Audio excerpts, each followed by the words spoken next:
With barely enough food for her children and a storm sealing them in, Nora had already sacrificed everything to keep her family alive. But when she found a dying man buried in the snow and chose to bring him home, she didn't know that act of compassion would bring healing, hope, and a second chance for them all, just when they needed it most. The cabin creaked and moaned under the assault of the wind. Drafts snaked through the cracks in the walls, chilling the small living space despite Nora's best efforts to seal them with old towels and strips of fabric. In the kitchen, little more than a corner of the main room with a stove and a small refrigerator, Nora added another cup of water to the soup pot, watching as the broth thinned from barely there to almost nothing. She glanced at the children by the fireplace. Leo sat cross-legged on the threadbare rug, methodically feeding small sticks into the flames, making each one last as long as possible. His father's sweater hung from his thin frame, the sleeves rolled up a dozen times to free his hands. He had taken on the mantle of man of the house with a solemnity that broke Nora's heart. Kira was curled up with a tattered picture book, her breath creating small clouds in the chilly air. She wore 3 layers of clothing and a knit hat pulled down over her ears, yet still managed to look like a bright spot of sunshine in the dim room. Between them lay Jasper, their scruffy terrier mix, his eyes alert despite his relaxed posture. He had been Mark's dog originally, but had appointed himself guardian of the family after Mark's passing. Now he watched over the children with devoted attention, especially on days like today when the world outside seemed determined to swallow them whole. Nora stirred the soup again, then reached for the last heel of bread. She would cut it into 3 small pieces, one for each of them. Her own stomach growled in protest, but she had learned to ignore its complaints. A mother's hunger was always secondary. "Soup's almost ready," she called, forcing brightness into her voice. Leo looked up, his eyes knowing. At 10, he understood more than she wished he did. "Is there enough?" he asked quietly, so Kira wouldn't hear. Nora smiled reassuringly. "Plenty," she lied. "And with this bread, it'll be a feast." Leo nodded, but his eyes lingered on her face, seeing the hollows in her cheeks that hadn't been there months ago, the way her clothes hung more loosely now. He turned back to the fire without comment, adding another stick with deliberate care. Kira bounced up, her energy undimmed by the cold or hunger. "Can I set the table, Mommy? Can I use the special napkins?" The special napkins were simply paper towels that Nora had cut into squares and let Kira decorate with crayons. They used them only on special occasions, which lately meant whenever Kira needed a boost of cheer. "Of course, sweetheart. This is definitely a special napkin kind of night." Kira beamed and skipped to the drawer where they kept their meager table settings. Outside, the wind howled louder, rattling the windows in their frames. Nora glanced worriedly at the ceiling, where a small water stain had begun to spread earlier that day. The roof was another repair they couldn't afford, another problem for the growing list. As they gathered around the small table, Nora served the watery soup with ceremony, making sure Leo and Kira's bowls contained any solid bits of potato or carrot she could find. She placed the small pieces of bread on their special napkins and sat down across from them. "Let's say grace," she said, reaching for their hands. They bowed their heads, and Nora spoke the same words she had every night since Mark died. "Thank you for this food, for our home, and for each other. Please watch over us and help us find our way. Amen." "Amen," echoed the children. They ate slowly, making each spoonful last. Nora praised the soup as if it were a gourmet creation, and Kira giggled, playing along. Only Leo remained solemn, his eyes darting occasionally to his mother's bowl, noticing how she seemed to be moving the liquid around more than consuming it. "You need to eat too, Mom," he said finally. Nora took an obedient spoonful. "I am eating, honey. I'm just enjoying the conversation." Leo didn't look convinced, but he returned to his own meal without further comment. After dinner, with the dishes washed and put away, they gathered again by the fire. The radio, an old battery-powered model that had been Mark's, crackled with static as Nora tuned it, searching for a weather report. "Worst blizzard in 30 years, a voice finally cut through the interference. "Roads throughout the county are impassable. Authorities are advising all residents to stay indoors and conserve heat and supplies. Power outages have been reported in several communities." Nora switched it off, not wanting the children to hear more. They had enough to worry about. "Will we be okay, Mommy?" Kira asked, her eyes wide. "Of course we will," Nora assured her, pulling her close. "We've got our fire, we've got our blankets, and most importantly, we've got each other." "And Jasper," Kira added, reaching to pat the dog's head.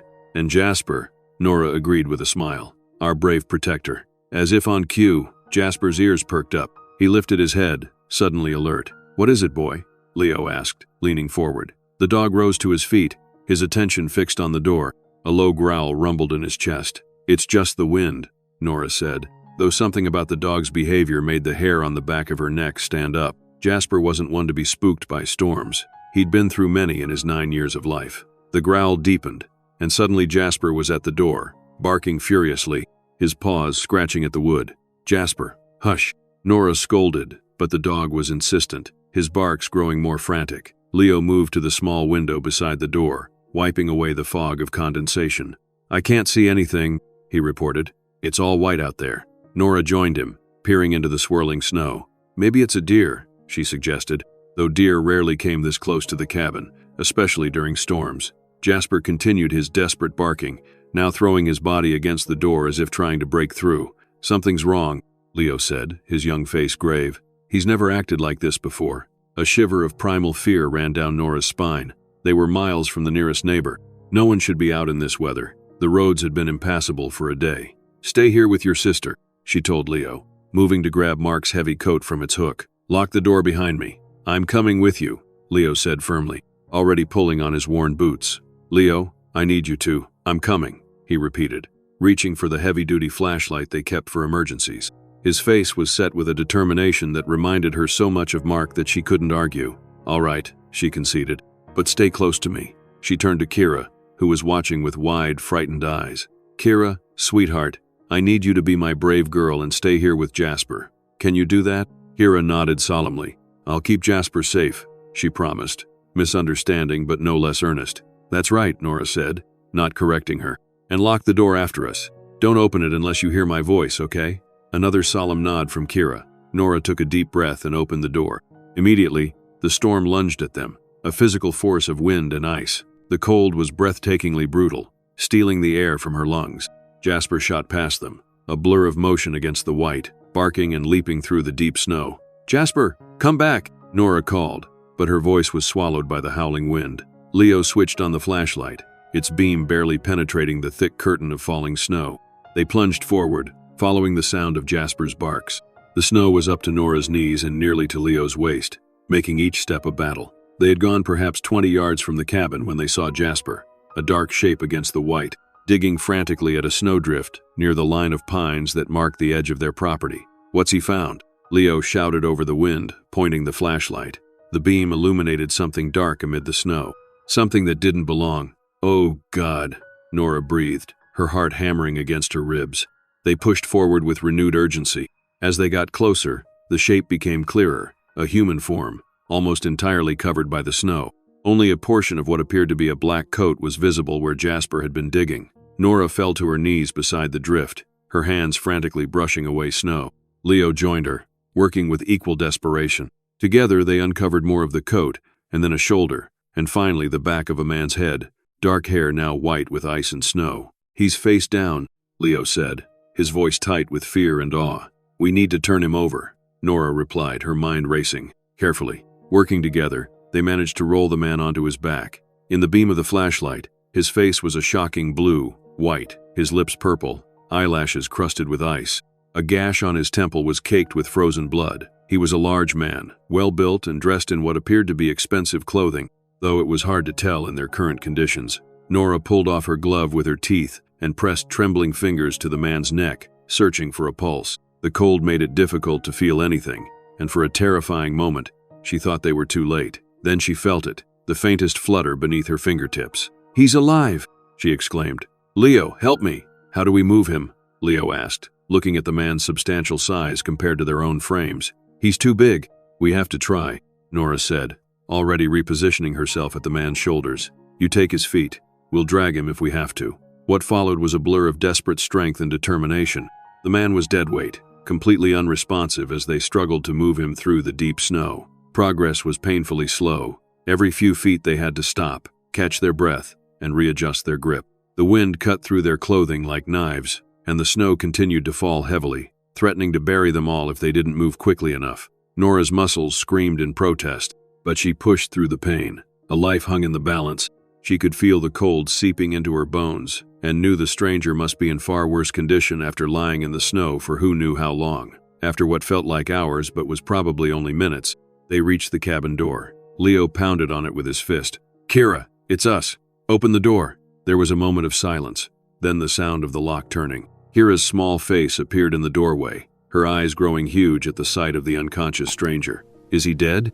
she whispered, backing away to let them enter. "No, sweetheart, but he's very cold," Nora said, her breath coming in gasps as she and Leo finally managed to get the man over the threshold. They collapsed inside, slamming the door against the raging storm. "Is he a frozen giant, Mommy?"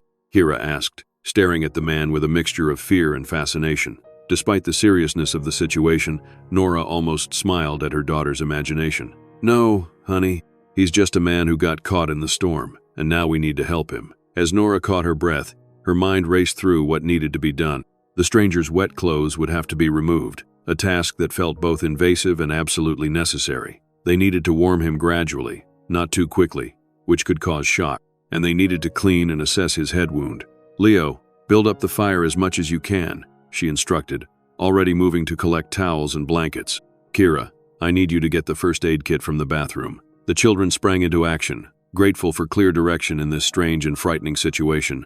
Nora knelt beside the unconscious man and began carefully removing his snow-crusted coat. Beneath it, he wore what appeared to be an expensive suit, now soaked through. A silver watch glinted on his wrist, its face cracked, likely from his fall or whatever accident had left him stranded in the blizzard. This was no local, Nora realized. No one from Frostpine Ridge would be out in a storm dressed like this. He must have been traveling through. Perhaps his car had gone off the road somewhere nearby. With Leo's help, she managed to remove the stranger's wet clothes, averting her eyes as much as possible to preserve his dignity. She dressed him in some of Mark's old clothes, a flannel shirt and sweatpants that had been too precious to donate but too painful to see every day. They were loose on Mark's frame, not designed for someone of the stranger's build, but they were dry and warm. Together, they moved him to the pull-out sofa, the best bed they had, and piled every spare blanket and quilt on top of him. His skin remained frightfully cold to the touch, and his breathing was shallow. "Will he wake up?" Kira asked, standing at a safe distance but unable to take her eyes off their unexpected guest. "I hope so," Nora replied honestly. "But right now his body needs to rest and get warm." She cleaned the gash on his temple as best she could, relieved to find it wasn't as deep as she had initially feared. Still, head injuries could be deceptive. Without a phone or a way to reach the clinic 15 miles away, they were on their own. As the night deepened, the storm showed no signs of abating. The wind continued to howl, and the temperature inside the cabin dropped steadily despite the fire that Leo vigilantly maintained. Nora arranged the sleeping bags for the children near the fireplace, the warmest spot in the house, while she took up a position beside the stranger, monitoring his breathing and occasionally spooning small amounts of warm broth between his lips. "Try to sleep," she told the children, though she knew Leo, at least, would struggle to do so. "I'll wake you if anything changes." Eventually, exhaustion overcame curiosity and concern, and both children drifted off. Jasper took up a protective position at the foot of the pull-out sofa, his eyes moving between Nora and the stranger as if assessing the situation. "You found him, Jasper?" Nora whispered, reaching down to scratch behind his ears. "You're a hero." The dog's tail thumped once against the floor, a modest acknowledgement of the praise.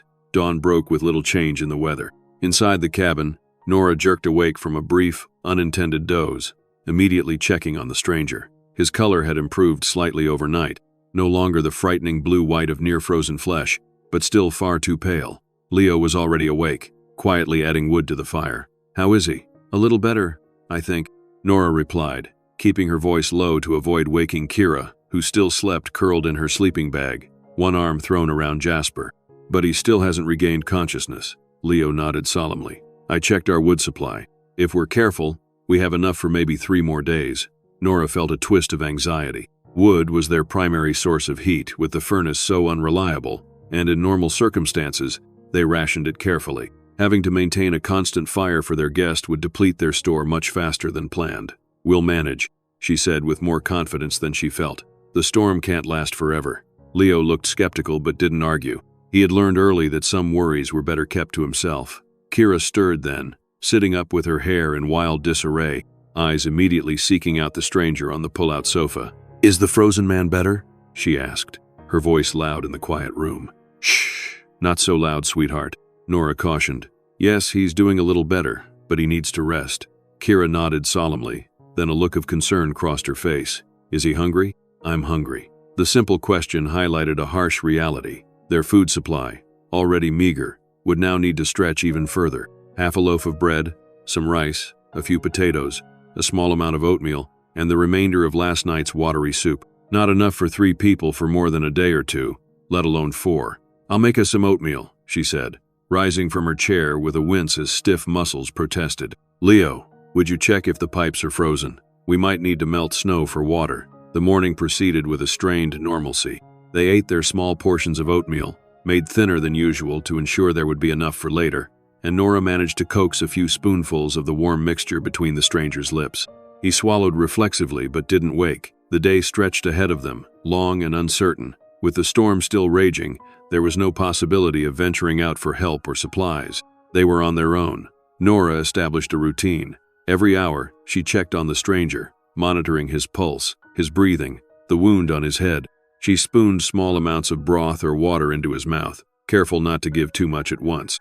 Between these tasks, she tried to maintain some semblance of normalcy for the children, reading stories to Kira and helping Leo with the science project he had been working on before the storm hit. By mid-afternoon, their situation had grown more precarious. The roof was leaking in 2 places now, requiring buckets to catch the drips. The temperature inside the cabin continued to drop despite the fire, and their food supply looked even more pitiful when spread out for inventory. "We should have left him," Leo said suddenly, his voice low as he stared at the unconscious man. "We don't have enough for ourselves, let alone him." "Leo?" Nora was shocked at the uncharacteristic hardness in her son's voice. "It's true," he insisted, though he couldn't quite meet her eyes. "What if the storm lasts for days? What if he never wakes up? We're just wasting food and wood on a stranger who might die anyway." Nora knelt in front of her son, taking his cold hands in hers. "Listen to me," she said firmly. "We did the right thing. He would have died out there, and I could never live with myself if we had left him, and neither could you. This is what your father would have done, and it's what we will do. We help people who need help. That's who we are." Leo's eyes filled with tears that he stubbornly refused to let fall. "But who helps us, Mom? Dad's gone, and nobody's coming to save us." The raw pain in his voice broke something in Nora's heart. "We help each other," she said softly, "and sometimes that has to be enough. Now, I need you to be the strong, compassionate boy I know you are. Can you do that for me?" After a long moment, Leo nodded, a single tear escaping despite his efforts to contain it. Nora wiped it away gently with her thumb. "Good. Now, let's see if we can figure out a way to catch more of that drip before it ruins the floorboards." As evening approached, she prepared another pot of soup, even thinner than the night before. The children didn't complain, though she saw the hunger in their eyes. After dinner, as Nora sat beside the stranger, wiping his brow with a cool cloth, she noticed a change. His eyelids flickered, and a small sound escaped his lips. Not quite a word, but definitive evidence of returning consciousness. "Leo, Kira," she called softly. "I think he's waking up." The children gathered around, watching with wide eyes as the man's face contorted slightly, his head turning on the pillow. "Can you hear me?" Nora asked, leaning closer. "You're safe. We found you in the snow." The man's eyes opened suddenly, startlingly blue and filled with confusion. He tried to sit up, then fell back with a groan, his hand going to his injured temple. "Easy," Nora cautioned, placing a gentle hand on his shoulder. "You've been unconscious for almost a day." He stared at her, then at the children, his gaze unfocused and disoriented. Where am I?" His voice was raspy, barely audible. "You're in our home, on Frostpine Ridge," Nora explained. "There's a blizzard. We found you collapsed in the snow yesterday evening." He looked down at the unfamiliar clothes he was wearing, then back at Nora, confusion deepening on his face. I don't remember." "You hit your head," Nora said gently, "and you were suffering from hypothermia. Some confusion is normal." "What's your name?" Leo asked, stepping forward, his earlier resistance apparently forgotten in the face of this new development. The man's brow furrowed with effort, a flash of panic crossing his face. I don't know. I can't remember." Kira, who had been hanging back shyly, suddenly moved forward. "We can call you Arthur," she announced decisively. "Arthur?" the man repeated, looking puzzled. "Like King Arthur," Kira explained. "From my storybook. He was brave and good." A faint smile touched the man's lips. "Arthur," he said again as if testing the sound. "I suppose that will do until I remember my real name." "Are you hungry, Arthur?" Nora asked. "We have some soup." He nodded cautiously, as if the movement hurt. "Yes, thank you. I'm sorry to impose on you like this." "You're not imposing," Nora assured him. "We couldn't leave you out there." As Nora went to heat a portion of soup, she heard Kira chattering to Arthur, explaining about the blizzard and how Jasper had found him. The man listened attentively, his confusion gradually giving way to a cautious engagement with the child's story. When Nora returned with the soup, little more than hot water with a few specks of vegetable floating in it, she found Kira perched on the edge of the sofa, showing Arthur her favorite picture book, while Leo stood back, watching with guarded curiosity. "Here you go," Nora said, setting the soup on a small table beside the sofa. "Can you manage, or do you need help?" "I think I can manage," Arthur replied, though his hands trembled slightly as he reached for the spoon. He took a careful sip, then another, as if each one required concentration. "It's good," he said after a moment, and Nora felt a flush of embarrassment. The soup was terrible. He was either being polite or was too disoriented to notice. "It's just water with a potato and some leeks," Kira informed him matter-of-factly. "We don't have much food because of the storm." "Kira," Nora said sharply, mortified by her daughter's honesty. "It's all right," Arthur said. "I appreciate your sharing what you have." He looked around the small cabin, taking in the patched furniture, the leaking roof, the meager woodpile beside the fire. Understanding dawned in his eyes. "You've given me your bed, haven't you?" "It's just the pull-out sofa," Nora said quickly. "The children and I are fine by the fire." Arthur frowned. "I've displaced you in your own home, and you're sharing your limited supplies with a stranger." "A hurt stranger," Leo said unexpectedly. "Mom says we help people who need help. That's who we are." Arthur's gaze shifted to the boy, something like respect kindling in his eyes. "Your mother sounds like a wise woman." Leo nodded seriously. "She is." As night fell again, they rearranged their sleeping arrangements. Arthur insisted he was well enough to move to a chair so the children could use the pull-out sofa, but Nora wouldn't hear of it. "You're still recovering," she said firmly. "You need proper rest." In the end, they compromised. The children took the pull-out sofa while Nora made a pallet for herself on the floor beside it, and Arthur reluctantly remained in the more comfortable bed, though he insisted on taking only one blanket, leaving the others for Nora and the children. The storm continued, unabated through the night. Nora slept fitfully, waking often to check on their guest. Each time, she found him either sleeping restlessly or staring at the ceiling, his expression troubled. During one such check, near dawn, she found him awake, his blue eyes clear in the dim light of the banked fire. "You should be sleeping," she whispered, not wanting to wake the children. "I was thinking," he replied, his voice equally soft. "Trying to remember anything. My name, where I'm from, what I was doing out in a blizzard. But there's nothing, just blank space where memories should be." "Give it time," Nora advised. "Brain injuries can be strange. The memories might come back all at once, or gradually, or not at all." He finished when she hesitated. "That's rare," she assured him, though she had no medical expertise to back up the claim. It simply seemed the kind thing to say. Arthur studied her face in the dim light. "You've taken a considerable risk for me," he said quietly. "I'm a stranger. I could be anyone." Nora hadn't allowed herself to consider that possibility, that the man they had rescued might be dangerous once recovered. She glanced at her sleeping children, a protective instinct rising in her chest. "Are you?" she asked, meeting his gaze directly. "Dangerous, I mean."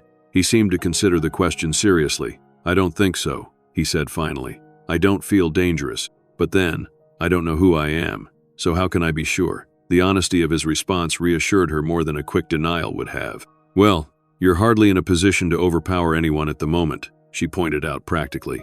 "And Jasper is an excellent judge of character. He wouldn't have led us to you if you were a threat." At the mention of his name, Jasper, who was curled at the foot of the children's bed, lifted his head and thumped his tail once against the floor. Arthur smiled slightly. "I'll have to trust in Jasper's judgment then." "Get some rest," Nora advised, standing up. "Tomorrow's another day." The morning brought no improvement in the weather.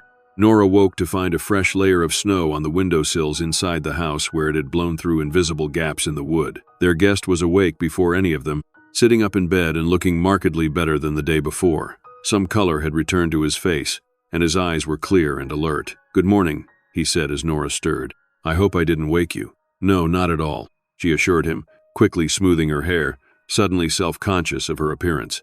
She must look a mess after 2 nights of broken sleep on the hard floor. The children woke soon after, Kira immediately bouncing over to Arthur with the unrestrained enthusiasm of a 6-year-old, while Leo maintained his watchful distance. Breakfast was a somber affair, the last of the oatmeal, stretched thin with extra water. Arthur insisted on a smaller portion, claiming he wasn't very hungry, though Nora suspected he was simply trying to ensure the children had enough. After breakfast, Arthur asked if he could help with anything. He was still weak, unsteady on his feet, but determined to contribute. "I've imposed enough," he insisted. "Please, Let me do something useful." Arthur sat at the table, helping Leo with his science project, a small motor the boy was trying to build from spare parts. To Nora's surprise, their guest seemed to have an intuitive understanding of the mechanics, guiding Leo's work with gentle suggestions and questions that led the boy to his own solutions. "You must be an engineer or something," Leo said, watching as Arthur's long fingers deftly adjusted a wire connection. Arthur looked surprised, then thoughtful. "Maybe. It does feel familiar, like my hands know what to do even if my mind doesn't remember why." Throughout the day, Nora observed their guest with cautious optimism. He was unfailingly polite, patient with Kira's endless questions, and genuinely helpful with Leo's project. There was an intelligence in his eyes that suggested education, and a certain grace in his movements that spoke of a man accustomed to comfort, despite his current circumstances. The real test came at dinner time. Their food supply had dwindled to almost nothing: a single potato, a handful of rice, and a small portion of dried beans that Nora had been saving for an emergency. This was that emergency. She did her best to create a meal from these meager ingredients, boiling the beans and rice together to create a simple stew, with the potato cut into the smallest pieces possible to give the illusion of abundance. Even so, the portions were painfully small. Arthur watched as she served the children first, then him, leaving the smallest portion for herself. His blue eyes narrowed slightly, taking in the situation with growing awareness. "When was the last time you had a full meal?" he asked suddenly, his voice low so the children wouldn't hear. Nora was taken aback by the directness of the question. "We're fine," she said automatically. "The storm will break soon, and then we can get to town for supplies." "That's not what I asked," Arthur persisted gently. "Your pantry is almost empty. Even before I arrived, you were running out of food, weren't you?" Nora hesitated, pride warring with honesty. "Things have been tight since my husband died," she admitted finally. "His medical bills took most of our savings, and my part-time work at the library doesn't cover much beyond the basic bills. We get by." "By getting by, you mean you go hungry so your children can eat," Arthur said, his tone not accusatory but filled with a quiet respect. Nora didn't answer, but her silence was confirmation enough. "I can't remember who I am," Arthur said after a moment, "but I know this isn't right. No one should have to choose between heating their home and feeding their children. No one should have to water down soup until it's barely more than hot liquid. And no mother should have to go hungry while feeding a stranger." "You're not a stranger anymore," Nora said simply. "You're our guest, and we take care of our guests." Arthur looked at her for a long moment, something unreadable in his expression. Then he glanced at the children, who were carefully eating their small portions of stew, making each bite last as long as possible. "They're extraordinary," he said softly. "Both of them, and they clearly take after their mother." Nora felt a warmth in her chest that had nothing to do with the meager fire. "Thank you," she said, genuinely touched by the compliment. That night, as the storm howled outside and the temperature in the cabin dropped even further, they all huddled near the fire. Arthur, wrapped in a single blanket, sat on the floor with the children, listening as Nora read aloud from an old collection of fairy tales. Despite the hunger gnawing at their stomachs and the chill that no amount of layers seemed to keep at bay, there was a curious contentment in the small circle. For a brief time, the story transported them away from their precarious reality to a world where courage and kindness were always rewarded in the end. When the story was finished and the children reluctantly prepared for bed, Arthur caught Nora's eye. "Thank you," he said simply. "For the story?" she asked, confused. "For everything. For saving my life. For sharing your home, your food, your warmth when you had so little to spare. I don't know who I am, but I know enough to recognize true generosity when I see it." Nora felt her cheeks warm. Anyone would have done the same. "No," Arthur said with quiet certainty. "They wouldn't. What you've done is extraordinary, and I won't forget it, no matter what happens when my memory returns." The third day dawned with a subtle change in the atmosphere. Though the world outside remained white and impassable, there was a sense that the worst of the storm had passed. Inside the cabin, their situation had grown increasingly dire. The wood supply was down to a handful of logs, the food almost entirely gone. Nora had resorted to melting snow for water after the pipes froze completely during the night. The temperature inside the cabin had dropped to the point where they could see their breath even near the small fire. Yet amid these mounting challenges, a curious harmony had developed among the unlikely household. Arthur, though still weak from his ordeal, had become an integral part of their daily routine, and he insisted on taking over some of the more strenuous tasks from Nora, despite her protests that he was still recovering. "You've done enough," he told her firmly when she tried to stop him from bringing in snow to melt for water. "Let me help, please." There was something in his eyes, a determination mixed with gratitude, that made it impossible for Nora to refuse. So she stood back and watched as he methodically filled pot after pot with snow, his movements becoming steadier with each trip. By midday, they had established a system. Leo and Arthur took turns stoking the small fire and bringing in snow, while Nora and Kira sorted through the cabin's cupboards one more time, searching for anything edible they might have overlooked. Their search yielded pitiful results: a few stale crackers, a half-empty jar of peanut butter, and a can of tomato paste that had been pushed to the back of a shelf. It wasn't much, but it would keep them going for another day, maybe two if they rationed carefully. As Nora prepared their meager meal, a thin soup made from the tomato paste diluted with melted snow, with the stale crackers crumbled into it for substance, she couldn't help but worry. The radio had reported that the storm was expected to clear in another day or two, but even then, the roads might remain impassable for some time. Arthur seemed to sense her concern. He approached quietly, speaking low so the children wouldn't overhear. "They're going to be all right," he said, nodding toward Leo and Kira, who were playing a made-up game with Jasper near the fire. "You've made sure of that, have I?" Nora couldn't keep the doubt from her voice. "We're almost out of food. The wood is nearly gone, and it's getting colder by the hour. I don't know how much longer we can hold out."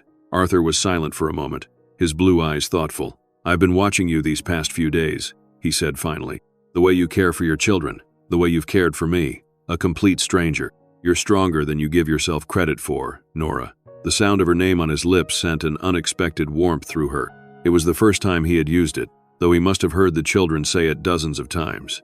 "I'm just doing what needs to be done," she said, returning her attention to the soup pot. "There's no strength in that, just necessity." "That's where you're wrong," Arthur replied. "True strength isn't about grand gestures or heroic actions. It's about getting up every day and doing what needs to be done, especially when it's difficult. By that measure, you're one of the strongest people I've ever met." He paused, a look of confusion crossing his face. "At least, I think you are. I still can't remember who else I've met." Despite everything, Nora found herself smiling. There was something disarming about his honesty, about the way he admitted his confusion without self-pity. "Well, thank you," she said. "Coming from a man who may or may not be an expert on strength, that means a lot." Arthur laughed, a warm, genuine sound that seemed to brighten the dim cabin. "I deserved that," he admitted. "But my point stands. You're remarkable, Nora. Your children are lucky to have you." Before she could respond, Leo called from across the room. "Mom, Arthur, the radio says the storm is breaking tomorrow, and they're sending plows out to the main roads." The news sent a surge of relief through Nora. Just one more day. They could manage one more day. That evening, as they shared their small meal around the fire, a new atmosphere prevailed. Hope had returned, buoyed by the promise of the storm's end, and the knowledge that help would soon be on its way. Kira, always sensitive to changes in mood, suggested they play a game. "Let's pretend we're explorers in an ice castle, and we have to tell stories to keep the ice giants away." "Ice giants, huh?"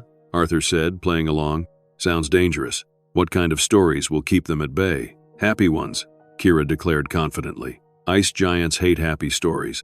They melt." "Well, we certainly wouldn't want any melting giants in here," Arthur said seriously. "It would make a terrible mess. Who will tell the first happy story?" "You," Kira pointed at him. "You have to go first because you're the guest." Arthur looked momentarily flustered.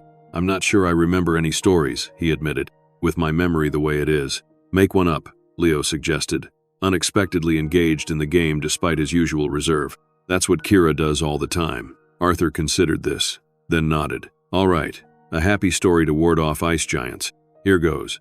To Nora's surprise, Arthur turned out to be a natural storyteller. He wove a tale about a lonely eagle who lived on a mountain peak, far from other birds. The eagle had everything it could want: the best hunting grounds, the highest perch, the most impressive view, but it was desperately unhappy because it had no one to share these things with. One day, a terrible storm forced the eagle to take shelter in a valley, where it found a family of sparrows huddled in a small nest. Though the sparrows had very little, they shared their shelter and their food with the eagle. In their company, the eagle discovered a happiness it had never known before. When the storm ended, the eagle didn't return to its solitary peak. Instead, it built a new nest near the sparrows, and together they created a community where all birds were welcome, regardless of size or strength or hunting prowess. As Arthur concluded his story, Nora caught his eye over the heads of the children. The parallel to their own situation wasn't lost on her, nor, she suspected, on him. "That was a good story," Leo said approvingly. "I bet the ice giants hated it. I can feel them retreating already." Arthur agreed solemnly, though his eyes, still on Nora's, held a different message, one of gratitude and something else, something warmer. Kira went next, telling a rambling tale about a princess who could talk to animals and used this power to organize a grand forest party.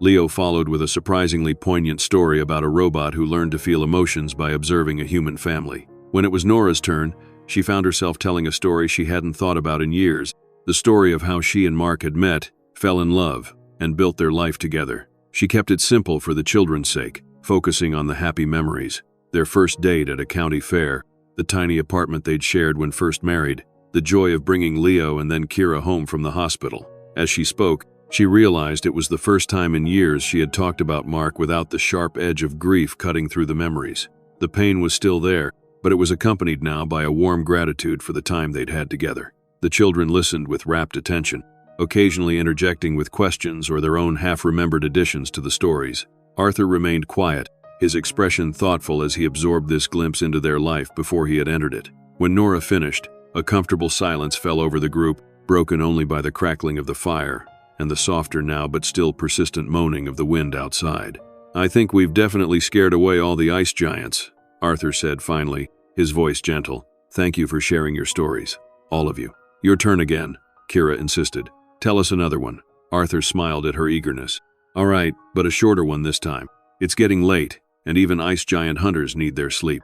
His second story was simpler, a tale about a star that fell to Earth and discovered that being grounded wasn't as terrible as it had feared. There was beauty to be found in the small details of earthly life that couldn't be seen from far away in the sky. As he spoke, Nora found herself watching his face, the play of emotions across features that had become familiar in such a short time. When the stories were done and the children reluctantly prepared for bed, Arthur helped Nora bank the fire for the night, carefully arranging the remaining logs to ensure they would burn as long as possible. That night, as the temperature in the cabin dropped to its lowest yet, they abandoned their separate sleeping arrangements by unspoken mutual agreement. They pulled the mattress from the pull-out sofa onto the floor near the dying fire, and all four of them huddled together beneath every blanket and quilt they possessed, with Jasper curled at their feet providing additional warmth. It should have been awkward, this forced intimacy with a man who was still, in many ways, a stranger.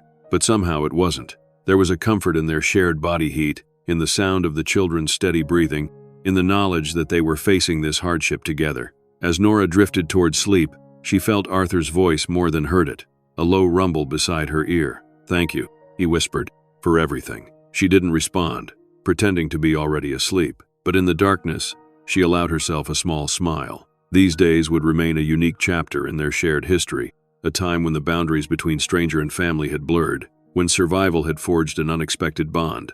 Morning brought the change they had been waiting for. Nora woke to an unfamiliar brightness in the cabin. Sunlight, pale but brilliant. The storm had finally broken. She disentangled herself carefully from the sleeping pile, trying not to wake the others. Jasper followed her to the window, his tail wagging hopefully at the sight of the clear sky.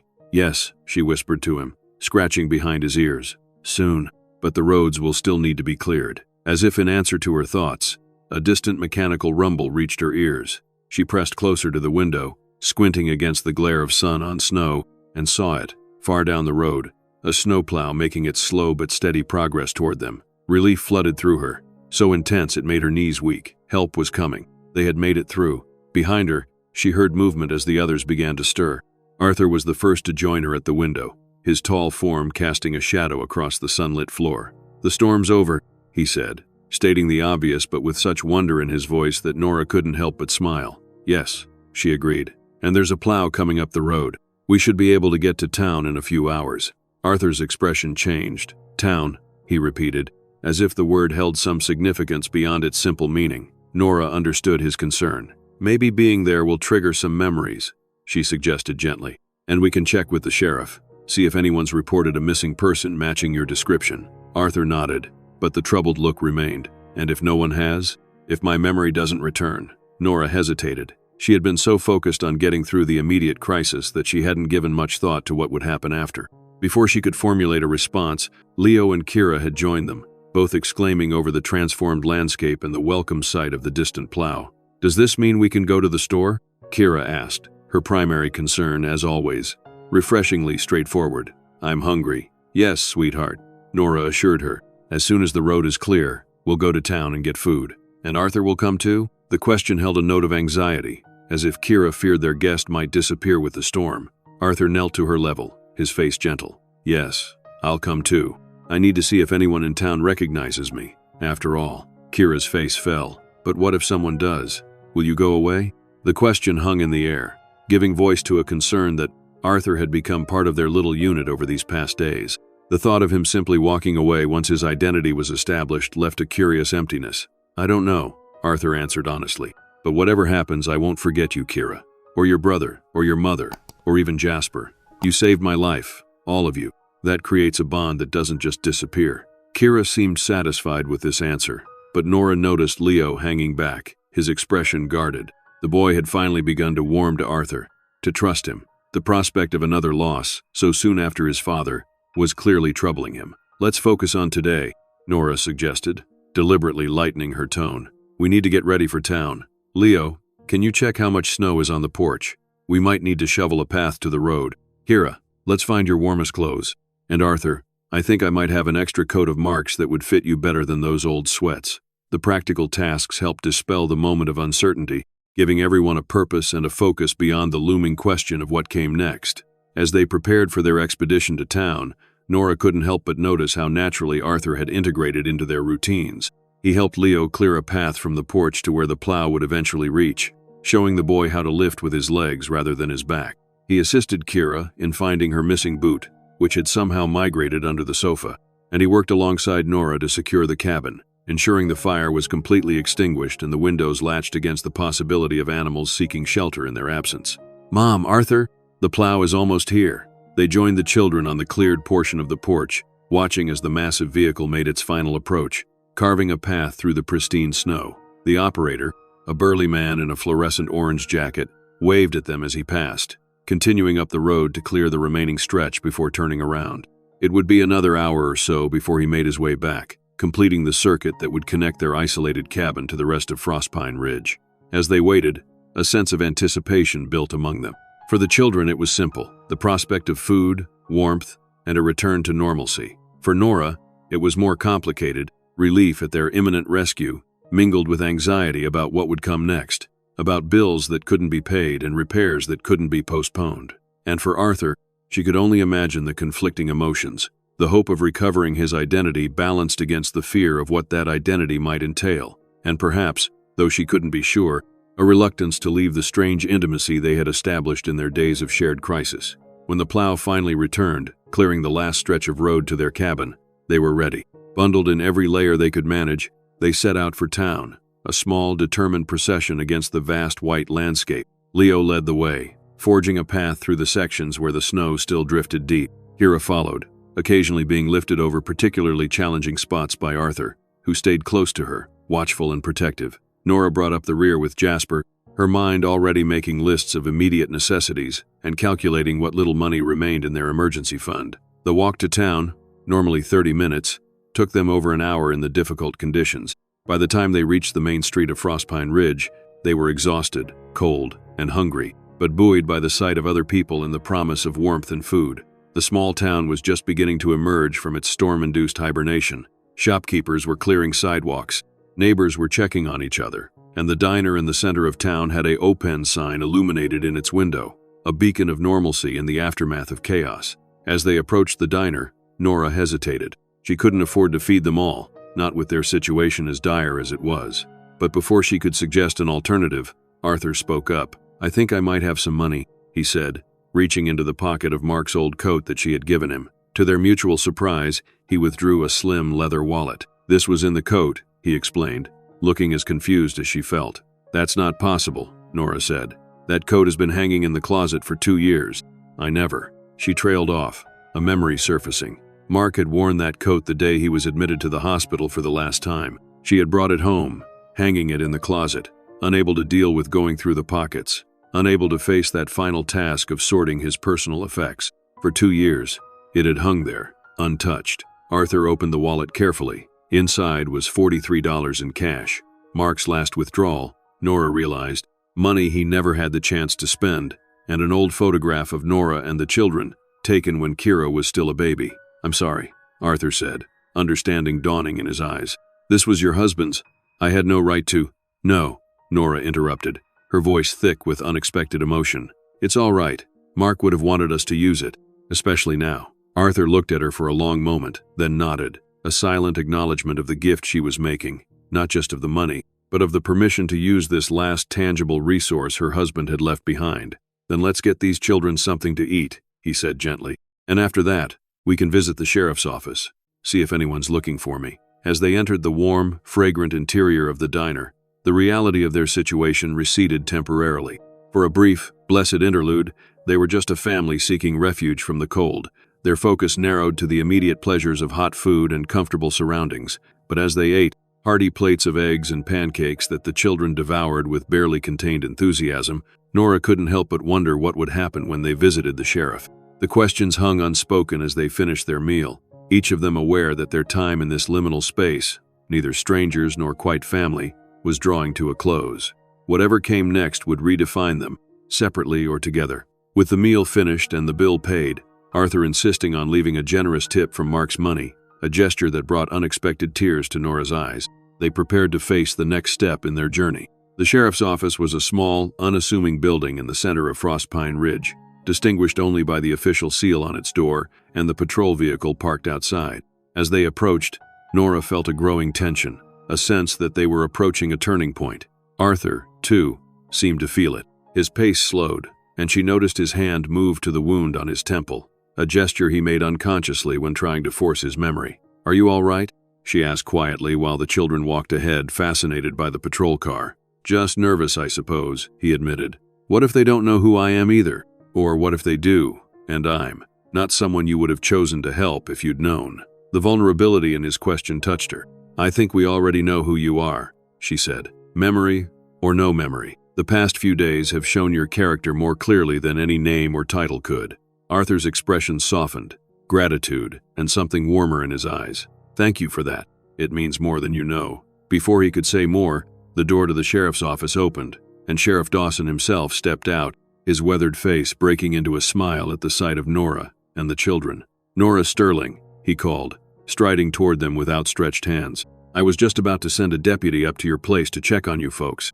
Heard your road was one of the last to get plowed." "We're fine, Sheriff," Nora assured him, accepting his handshake. "But we do need your help," she gestured toward Arthur. "This is, well, we're not exactly sure who he is. We found him collapsed in the snow near our cabin during the blizzard. He's been with us for the past 3 days, but he has amnesia from a head injury." Sheriff Dawson's expression shifted to professional concern as he turned to Arthur. "Is that right, sir?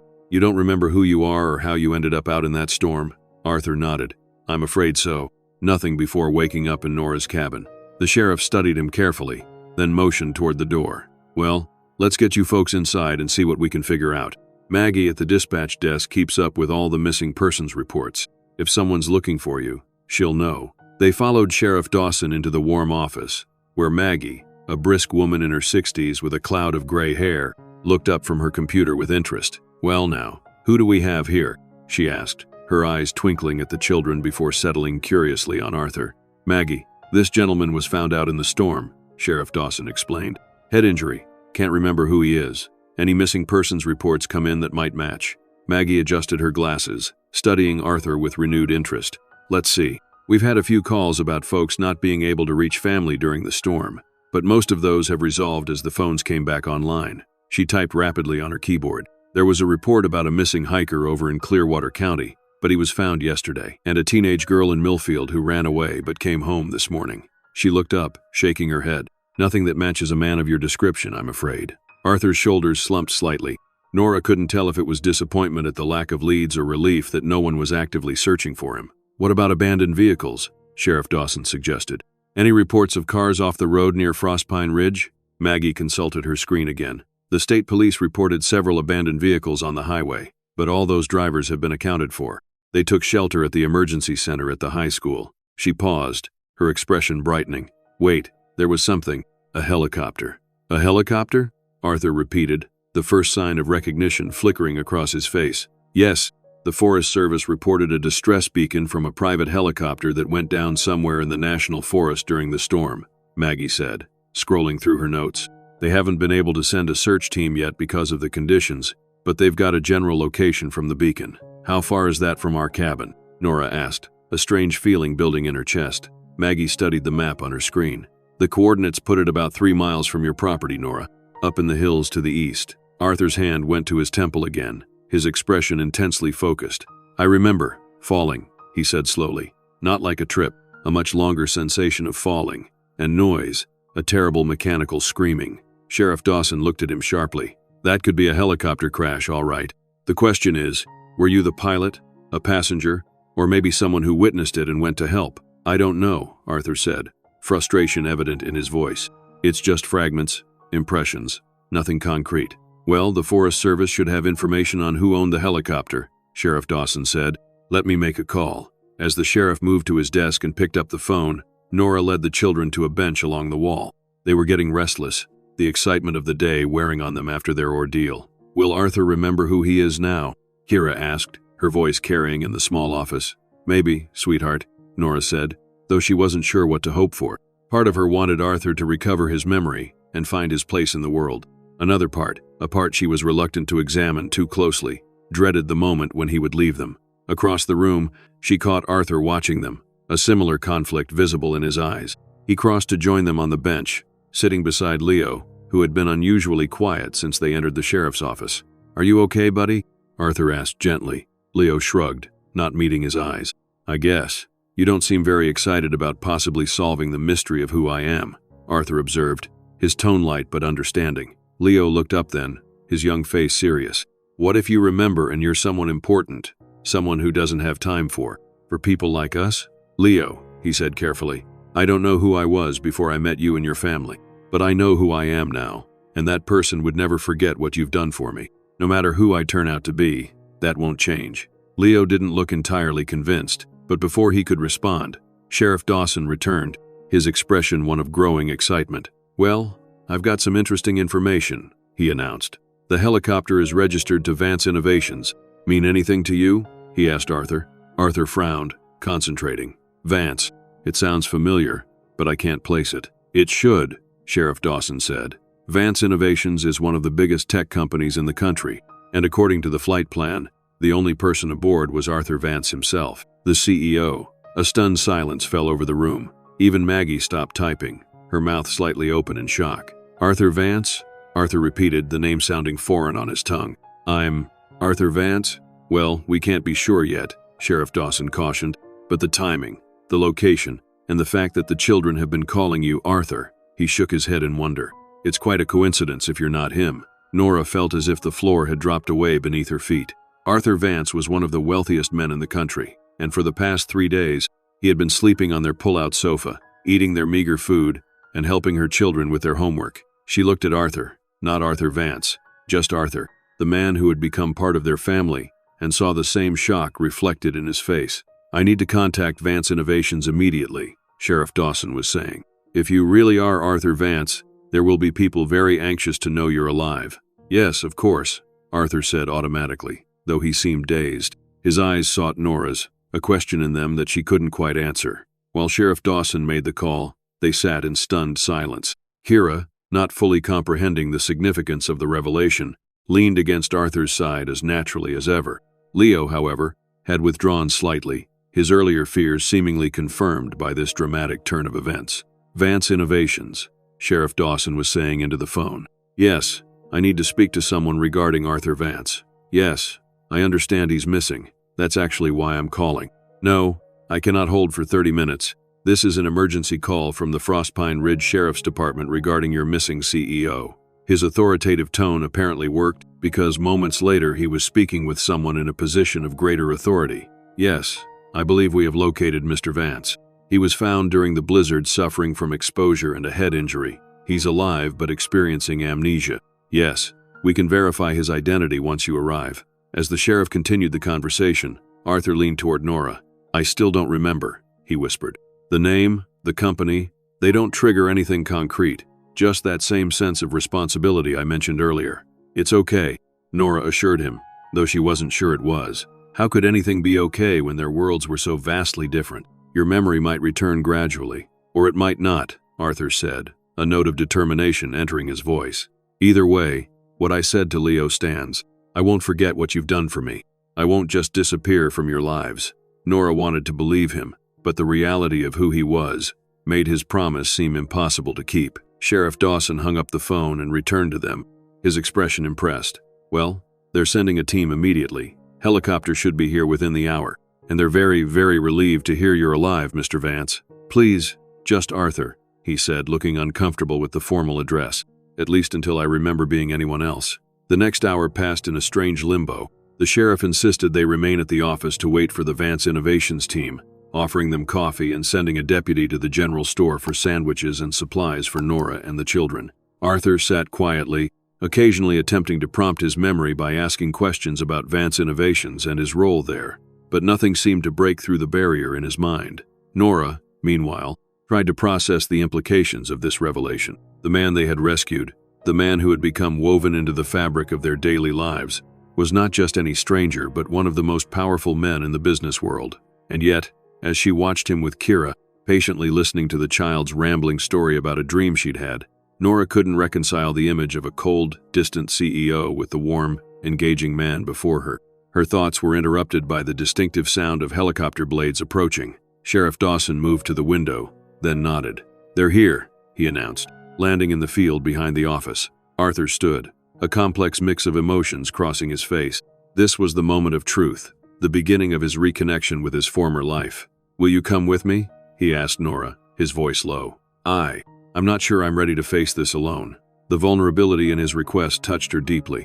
Despite learning of his tremendous power and wealth, he was still the man who had sat beside her in the darkness of the storm, grateful for her care and company. "Of course," she said, "we'll all come." They followed Sheriff Dawson out the back door of the office to the open field where a sleek, black helicopter was touching down. The contrast between the sophisticated aircraft and the small-town surroundings could not have been more stark. As the rotors slowed, the door of the helicopter opened, and a woman emerged. She was dressed in an impeccable dark gray suit that seemed impervious to the wrinkles and discomfort of helicopter travel.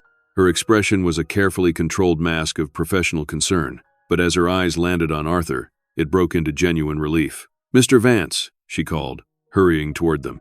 "Thank God you're alive." Arthur tensed beside Nora, his hand unconsciously finding hers and gripping it tightly. The woman reached them, her eyes quickly assessing Arthur's appearance, the borrowed clothes, the bandage on his temple, the several days' growth of beard. "Mr. Vance, I'm Evelyn Morris, your executive assistant," she said, her voice slightly breathless.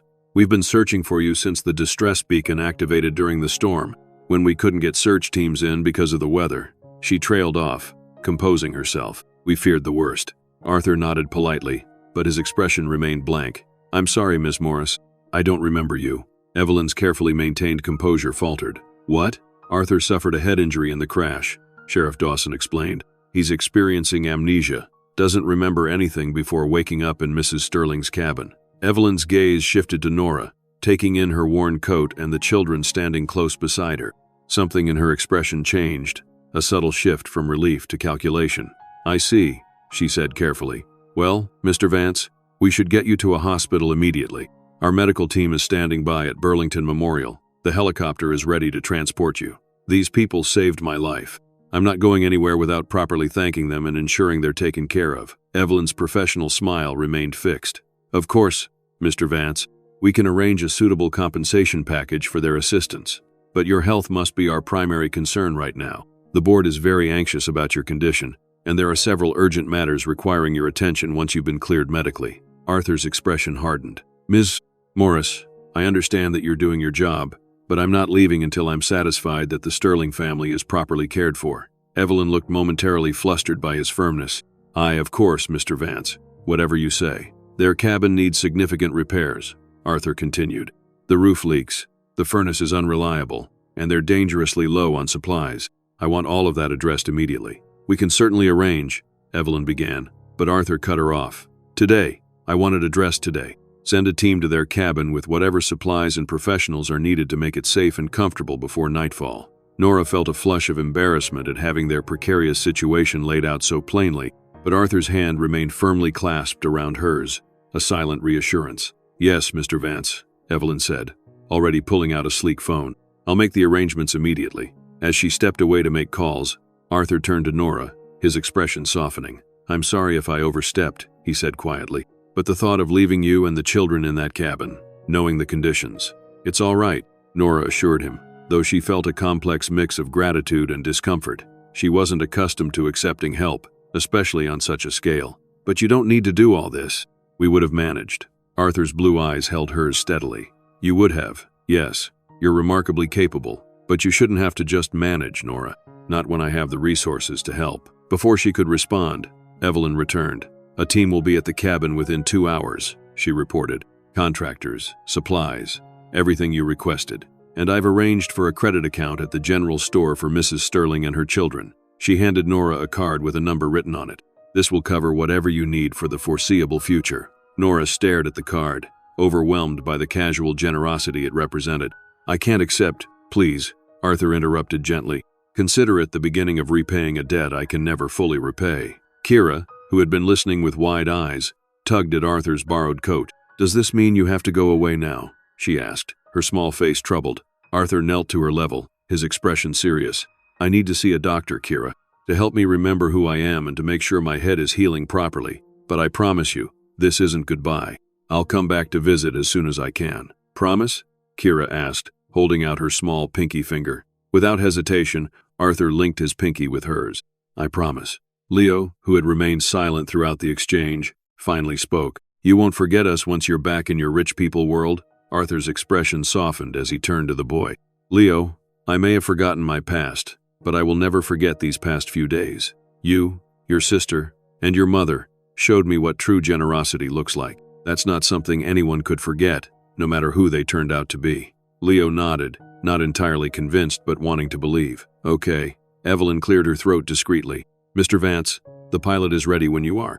The medical team is waiting, and there are several urgent matters that will require your attention once you're cleared. Arthur straightened, a subtle change coming over him as he addressed his assistant. Cancel my appointments for the rest of the month. Evelyn blinked in surprise. Sir, but the merger? Cancel them, Arthur repeated, his voice firm, leaving no room for argument. There was an authority in his tone that hadn't been present before, a glimpse perhaps of the CEO he had been. He turned back to Nora, his expression softening again. I need time to recover, to figure out who I am now, and I want to make sure the repairs to your cabin are done properly. You don't have to, Nora began, but Arthur shook his head. I want to, he said simply. Please let me do this. In the face of his sincerity, Nora found she couldn't refuse. All right, she agreed, but you focus on getting better first. The repairs can wait. They won't have to, Arthur assured her, with a confidence that suggested he was accustomed to having his instructions carried out promptly and efficiently. Sheriff Dawson, who had been observing the exchange with undisguised fascination, stepped forward. Well, Mr. Vance, it's been quite something meeting you, even under these unusual circumstances. Frostpine Ridge isn't used to hosting celebrities of your caliber. Arthur smiled, extending his hand to the sheriff. Thank you for your help, Sheriff Dawson. I'm grateful for the care you've shown to me and to the Sterling family. As they prepared to part ways, Arthur pulled Nora slightly aside, his expression earnest. I meant what I said. This isn't goodbye. Once I'm cleared medically and have dealt with whatever crisis apparently requires my attention, I'll be back. We have a lot to talk about. Nora nodded, finding it hard to speak past the lump in her throat. The intensity in his eyes suggested deeper feelings than mere gratitude, feelings that had developed during their days of shared adversity, feelings she was reluctant to examine too closely, given the vast gulf between their worlds. Take care of yourself, she managed finally, and don't worry about us. We'll be fine. Arthur smiled, a genuine warmth that reached his eyes.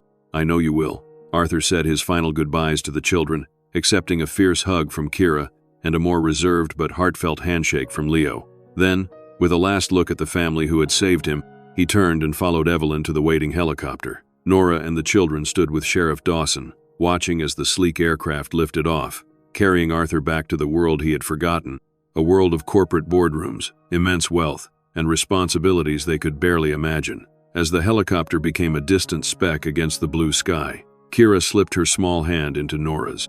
He'll come back, she said with the simple certainty of a child. He pinky promised. Nora squeezed her daughter's hand, hoping Kira was right but not quite able to believe it herself. Let's go home, she said to the children, turning away from the empty sky. We have a lot to do before those workers arrive. As they walked back through town toward their cabin, Nora tried to focus on the practical aspects of their situation, the repairs that would make their home safer and more comfortable, the supplies they could now afford, the immediate easing of the financial pressure that had been crushing them for so long. But her mind kept returning to the man who had entered their lives as a nameless stranger and left as Arthur Vance, one of the most powerful men in the country. She wondered which version was more real, the vulnerable, thoughtful man who had sat by their fire, or the commanding CEO who had emerged briefly when dealing with his assistant. Perhaps both were authentic aspects of a complex person. Perhaps the crash and his time with them had revealed dimensions of his character that his everyday life had suppressed or neglected. Whatever the truth, Nora knew their lives had been changed by his brief presence, not just by the material assistance he had arranged, though that was significant, but by the connection they had formed, the reminder that human worth transcended social and economic boundaries. As they crested the hill and their cabin came into view, Nora was startled to see several vehicles already parked outside, a truck loaded with building materials, a van marked with a heating company logo, and a delivery vehicle from the general store. Arthur's resources were clearly substantial, and his influence immediate. "Wow," Leo breathed, his eyes wide at the flurry of activity already underway. "He really meant it. He promised," Kira said simply, as if that explained everything. The transformation of the Sterling household began immediately and proceeded with an efficiency that left Nora breathless. Within hours, a new furnace had been installed, the leaking roof repaired, and the pantry stocked with enough food to last for weeks. The workers moved with purpose, clearly instructed to prioritize comfort and safety above all else. By nightfall, the cabin was warmer than it had been in years. The children marveled at the changes, Leo examining the new furnace with fascination, Kira bouncing on her bed, newly outfitted with a thick comforter and fresh linens. Even Jasper seemed to sense the improvement, stretching contentedly on a new dog bed placed near the now reliable heat source. Nora watched it all with a mixture of gratitude and disbelief. That night, as she tucked the children into their warm beds, Kira asked the question that had been on all their minds throughout the whirlwind day. "When will Arthur come back, Mommy?" "I don't know, sweetheart. He has a lot to deal with right now. Doctors, his company, figuring out who he is. But he promised," Kira insisted, her faith in the pinky swear unshakable. "Yes, he did," Nora acknowledged. "And I believe he meant it when he said it. But his life is very different from ours, Kira. He's a very important man with a lot of responsibilities." "More important than promises?" Leo asked from his bed across the room, the question carrying a weight beyond his years. Nora sighed. "No, not more important, but sometimes adults get pulled in different directions by their responsibilities.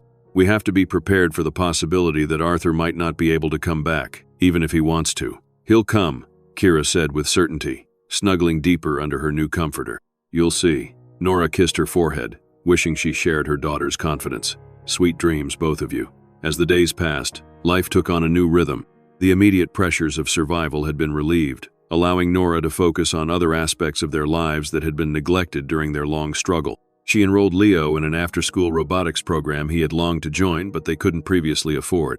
Kira started dance classes at the community center, coming home each day with new twirls to demonstrate. Nora herself found breathing room to consider her own future.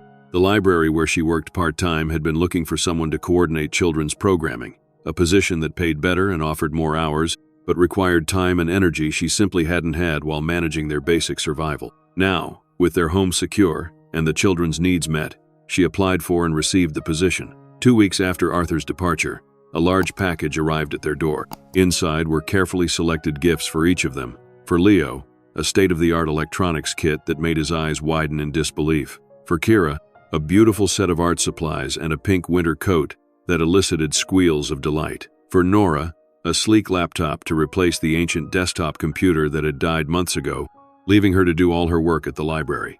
The note accompanying the gifts was handwritten, the script somewhat uneven, as if the writer was still recovering. "Nora, Leo, and Kira, and Jasper too. My medical team tells me I'm making good progress. Some memories are returning, though not all. I remember more about Vance Innovations now, about my role there, and the work we do. It's strange to remember facts about my company while still having gaps about my personal life, but the doctors assure me this is normal with my type of injury. I wanted you to know that I haven't forgotten my promise. As soon as I'm cleared for travel, I'll be returning to Frostpine Ridge. There's much I want to discuss with you all. In the meantime, please accept these small tokens of my appreciation. Leo, the engineering manual included with your kit was one I used when I was not much older than you. Kira, the art supplies are from a company known for quality materials that will let your creativity shine. Nora, the laptop should make your work easier and include software that might be useful for your library programs. Looking forward to seeing you all soon. Warmly, Arthur. The personal nature of the gifts, selected with knowledge of their individual interests and needs, moved Nora deeply. This wasn't the impersonal generosity of a wealthy man discharging a debt. These were thoughtful choices made by someone who had paid attention, who had seen them as individuals with dreams and aspirations beyond mere survival. The children were thrilled, not just with the gifts themselves, but with the confirmation that Arthur remembered them, that he intended to return as promised. A week later, as Nora was organizing books for a new reading program at the library, she heard a commotion at the front desk. Looking up, she was startled to see Arthur himself standing in the entrance, scanning the room with evident purpose. He looked different, the borrowed clothes replaced by a well-tailored suit, the beard neatly trimmed, the pallor of illness giving way to healthy color, but his eyes were the same, lighting up with warmth when they found her among the bookshelves. "Arthur," she said, setting down the books and moving toward him. "You're here. I promised, didn't I?" he replied, smiling as he crossed to meet her. "Sorry it took so long. The doctors were being cautious about travel." 3 weeks isn't long, Nora assured him, suddenly conscious of her simple work clothes and hastily arranged hair. "We didn't expect you so soon. I would have come sooner if I could," he said, his expression earnest. "There's so much I want to talk to you about." "When do you finish work?" "In about an hour," Nora replied, still adjusting to the reality of his presence. "The children will be home from school soon after that." "Perfect," Arthur said. "I'll come to the cabin then, if that's all right. There are some things I'd like to discuss with all of you." Nora nodded, curious about what he might have in mind. "Of course, we'd love to have you." The hour passed in a blur of distraction. Nora found it difficult to focus on her tasks, her mind constantly circling back to Arthur's unexpected appearance and the conversation to come. When she arrived home, she found the children already there, buzzing with excitement. Word had spread quickly through the small town that the Arthur Vance, had returned and was seen heading toward the Sterling cabin. "Is it true, Mom?" Leo asked as soon as she entered. "Is Arthur really coming here?" "Yes, he'll be here soon," Nora confirmed, smiling at their enthusiasm. "He wants to talk to us about something." "I told you he'd come back," Kira said triumphantly, twirling in her new dance outfit. "Pinky promises can't be broken." Nora quickly changed out of her work clothes, tidied the already neat cabin, and had just finished setting out some coffee and cookies when there was a knock at the door. Arthur stood on the porch, a tentative smile on his face. Behind him was a sleek black SUV, clearly a rental rather than his usual corporate transportation. "Hello," he said simply, as if it had been days rather than weeks since they'd last seen each other. Before Nora could respond, Kira had darted past her and thrown herself at Arthur with a squeal of delight. He caught her easily, his smile widening into genuine pleasure. "You came back," Kira exclaimed, hugging him tightly. "Of course I did," Arthur replied, setting her down gently. "I promised, didn't I?" Leo approached more cautiously, but his handshake with Arthur was firm and his smile genuine. "The electronics kit is amazing," he said. "I've already built 3 of the projects." "I thought you might like it," Arthur said, clearly pleased. "I was about your age when I first started tinkering with circuits." "You remembered that?" Leo asked, surprised. "Yes, that memory came back pretty clearly," Arthur confirmed, along with many others, though there are still gaps. He turned to Nora then, his expression softening. "The cabin looks wonderful," he said, glancing around at the now cozy interior. "I'm glad the repairs were done to your satisfaction." "They went above and beyond," Nora assured him, gesturing for him to enter. "Please come in. I've made coffee, if you'd like some." As they settled in the living room, so different now with its new furniture and warm atmosphere, Nora could see Arthur taking in all the changes, noting the small personal touches that had been added now that survival was no longer their primary concern. "I want to thank you again," Nora said, handing him a mug of coffee, "for everything you've done for us. The repairs, the gifts, the account at the store. It's changed our lives." Arthur accepted the coffee with a nod of thanks.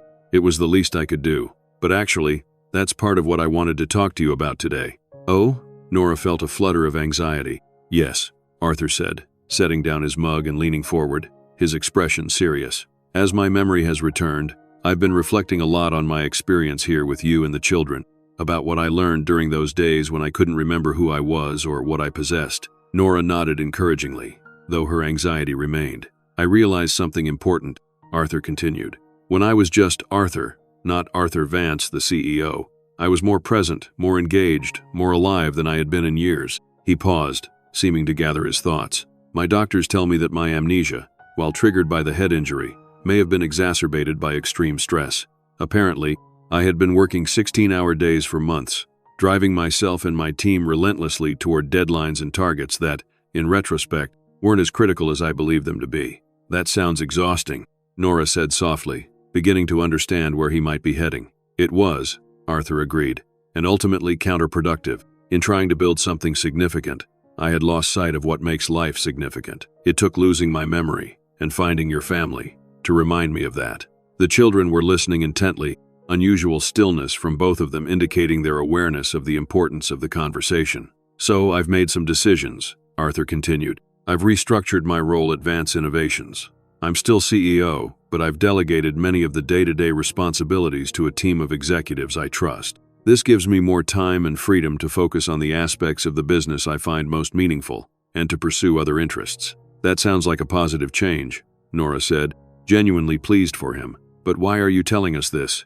Arthur smiled, a hint of nervousness showing through his usual confidence. Because one of those other interests involves Frostpine Ridge, specifically, a project I'd like to undertake here. He reached into his jacket and withdrew a slim folder, placing it on the coffee table between them. I've purchased land adjacent to your property, 50 acres including the hill where I crashed. Nora's eyes widened in surprise. You bought land here? Why? Several reasons, Arthur replied.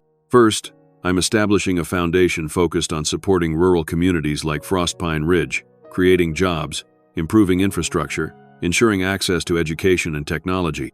I want to use this town as a model for what's possible when resources are directed thoughtfully. Leo leaned forward, clearly intrigued. What kind of jobs? All kinds, Arthur said. From technical positions at a new research facility I'm planning to build, to service roles, to creative opportunities. The goal is to create a thriving ecosystem where people can find meaningful work without having to leave their community. That's ambitious, Nora said, trying to process the scale of what he was describing. But why Frostpine Ridge specifically? There are thousands of small towns struggling across the country. Arthur's expression softened. Because this is where I found something I had lost, a sense of what really matters. And because the people here, especially in this cabin, showed me extraordinary kindness when they had every reason to focus only on their own survival. He turned to the children. There's something else I wanted to discuss with you both. I've established educational trusts for each of you. When you're ready for college or vocational training, the funds will be there to support whatever path you choose. Leo's eyes widened. For real? Any college? Any college? Arthur confirmed.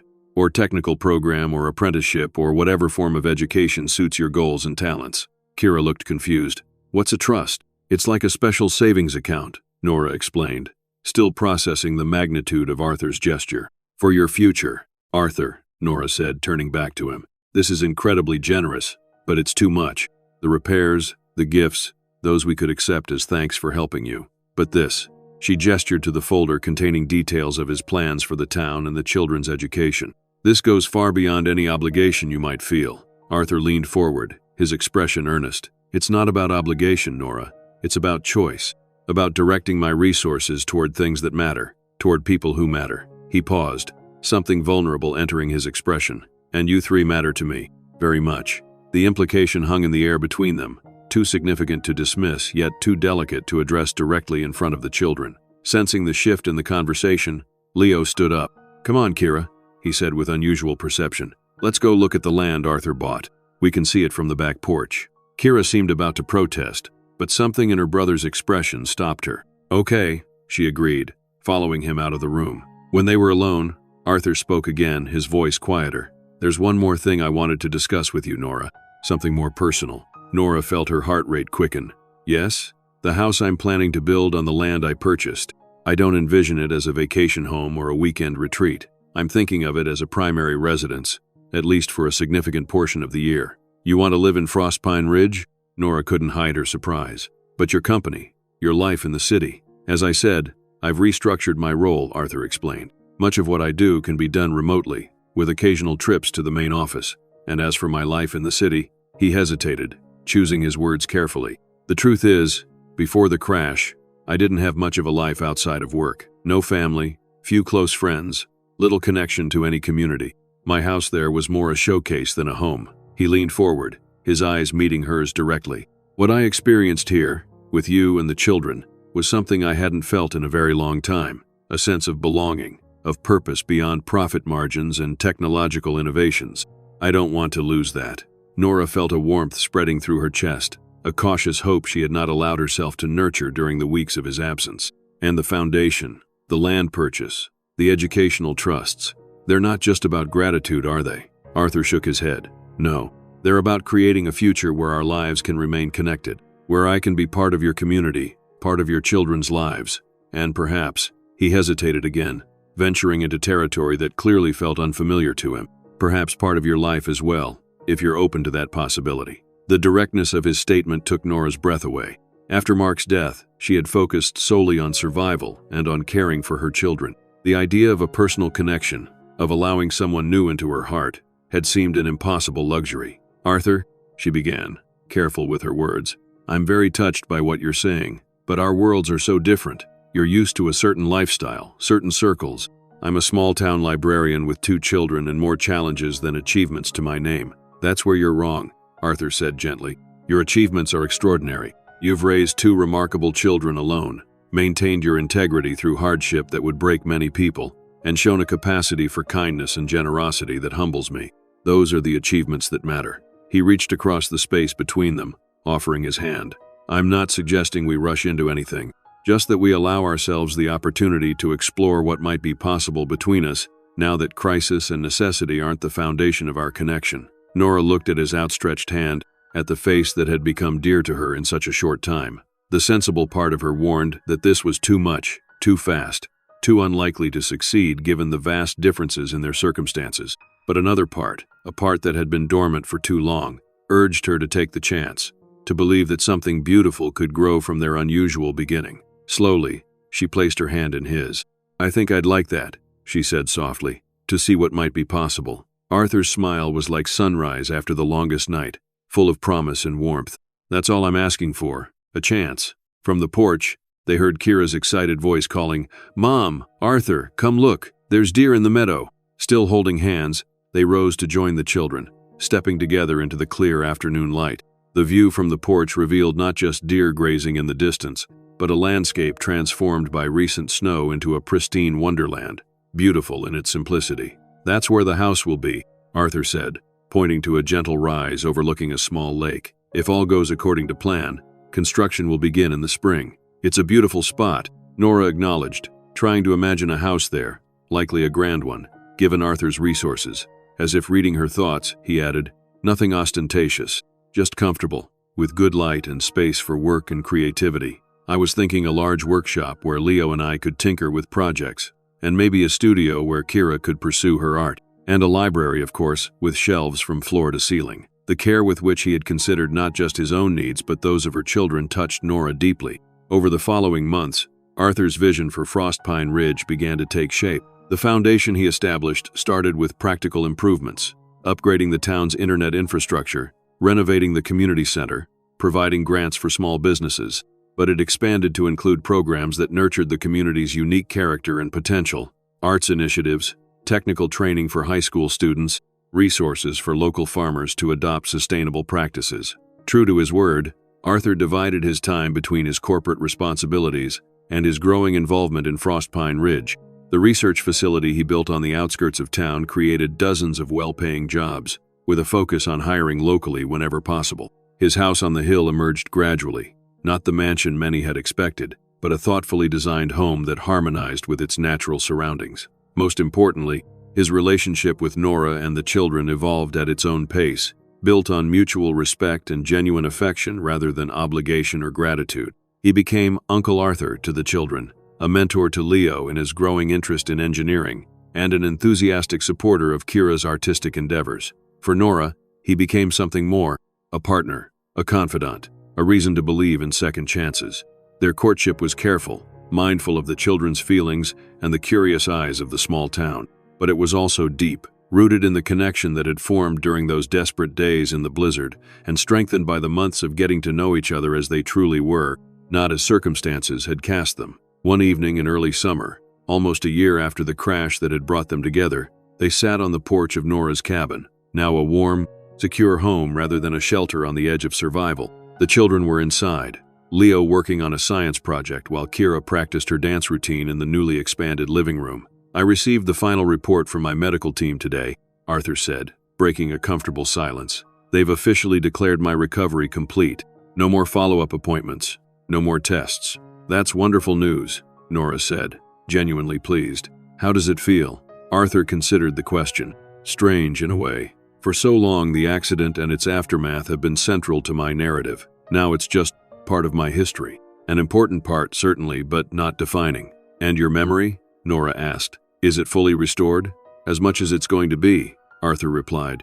"There are still some blank spots from the weeks before the crash, and the crash itself remains mostly a blur, but the important parts have returned." He turned to face her more directly. "Do you know what memory came back most vividly, most completely?" Nora shook her head. "Waking up in your cabin," Arthur said softly. "Opening my eyes and seeing your face, concerned but kind. Kira calling me Arthur because I reminded her of a brave knight in her storybook. Leo, suspicious but still helping, still doing what was right despite his reservations." He took her hand, a gesture that had become familiar and cherished between them. "Even before I remembered being Arthur Vance, I remembered being cared for by your family. What you did was extraordinary, and it changed me, Nora. Not just my circumstances or my priorities, but me, who I am at my core." From inside the cabin came the sound of Kira's laughter, followed by Leo's deeper voice joining in. The simple joy of it wrapped around them like a blanket on a cold night. "I have something for you," Arthur said, reaching into his pocket. "Not a grand gesture, just a token of what these months have meant to me." He handed her a small, worn compass, its brass case scratched and weathered. "This belonged to my grandfather," he explained. "He gave it to me when I was about Leo's age, told me it would always help me find my way home. I carried it for years, then somewhere along the line, as success and ambition took over, I put it away." "It's beautiful," Nora said, opening the case to reveal the delicate mechanism inside, still pointing unerringly north. "I found it again recently, going through some old things," Arthur continued, "and I realized it had been right all along. I just needed to understand what home really meant." He looked into her eyes, his own full of quiet certainty. "It's not a place, Nora. It's people. It's connection. It's where you're truly seen and valued for who you are, not what you have or what you can achieve." He closed her fingers gently around the compass. "You and the children helped me find my way home. I want you to have this as a reminder that sometimes being lost is the first step to being found." The simple gift, with its profound meaning, brought tears to Nora's eyes. "Thank you," she whispered, leaning forward to press a kiss to his cheek. "For finding us in that storm, for coming back, for everything." Arthur smiled, wrapping an arm around her shoulders and drawing her close. "Thank you for saving me," he replied, "in every way that matters." As they sat together in the gathering twilight, watching fireflies begin their evening dance over the meadow, Nora reflected on the strange, beautiful journey that had brought them to this moment. The compass in her hand was warm, a tangible symbol of the truth they had both discovered. Sometimes the most valuable things in life come from the most unexpected places, and sometimes what seems like the end of the road is really just the beginning of a new journey, one that leads exactly where you need to go, even if you didn't know you were looking for it.